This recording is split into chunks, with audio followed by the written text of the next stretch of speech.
Hello and welcome to today's 5 at 5. Thank you so much for joining me. I'm so happy you are here. I hope you have had a good day, and I pray that even if you haven't had a good day, that this time in God's Word is going to encourage you. The last time we were together, we were reading from Matthew 7, 1 through 6, about judging not. We thank God even now for opening our ears that we can hear and our heart to receive.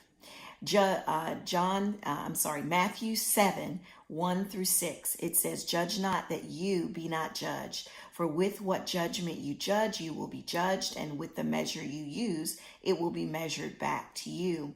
And why do you look at the speck in your brother's eye and do not consider the plank in your own eye? Or how can you say to your brother, let me remove the speck in your eye, and look, a plank is in your own eye? Hypocrite, first remove the plank from your own eye, and then you will see clearly to remove the speck from your brother's eye.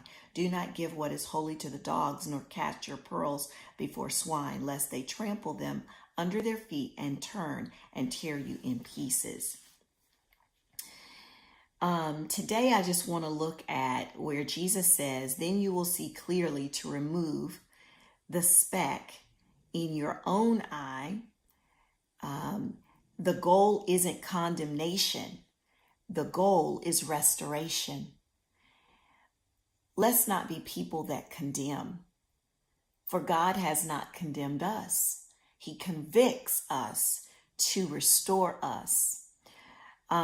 Once the log of pride or self-righteousness is removed, that's when we can see others through the eyes of compassion.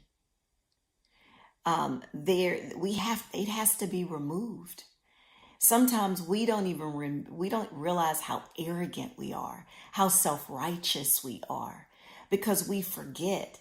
We've been walking with the Lord and we feel good about ourselves, or I'm reading my Bible, I go to church, all the things that we write on our checklist. Check, I'm good. Check, I'm righteous. Check. But, this is a matter of the heart. We can outwardly do a lot of righteous things, but what's going on inwardly? Correction that doesn't come from compassion will never bring change. This goes back to what I said the other day. Love opens the door to truth, but oftentimes we want to give people truth without love. We need to consider how we say things. Oftentimes it's all in how we say it. James 5:19 and 20. He who turns a sinner from the error of his ways will save his soul from death.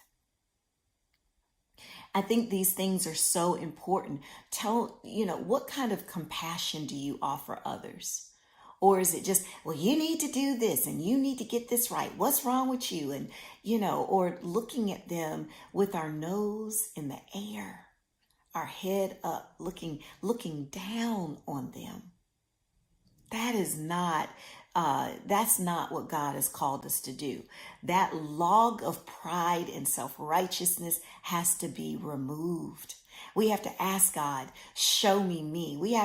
Every day we need to be asking God, help us to examine our hearts, Lord, because there's stuff that's not okay. And then verse 6, I looked at verse 6. I'm like, Lord, how does that come together?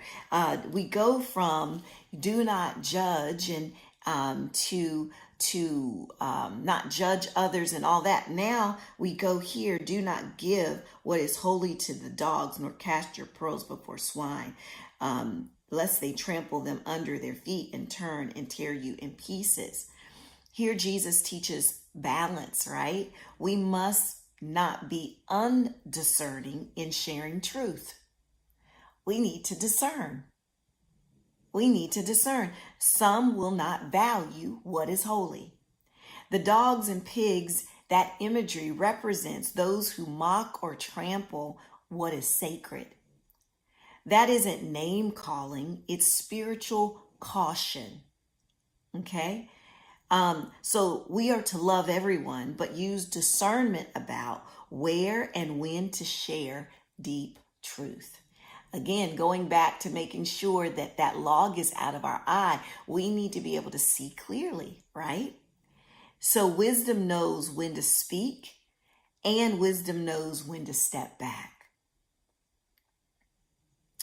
Proverbs 9:7-8 says, whoever corrects a mocker invites insults. So Jesus calls us to humble self-examination. Let us examine ourselves so that there can be gracious restoration. We need restoration just like others. So judging not to destroy, but to develop others, to encourage others, to lift them up. These are the things God has called us to do. I pray that this word resonates with you. I pray that it takes deep root in your life. We are to be not just hearers of God's word, but doers. And it starts with me, right? It starts with you. It's me, oh Lord, standing in the need of prayer. It is only there that we can then move forward in how we interact and encourage and speak to others. But it starts with us. So let God's word penetrate and change you, and I pray always that it changes me. I look forward to seeing you on the next 5 at 5. Be blessed.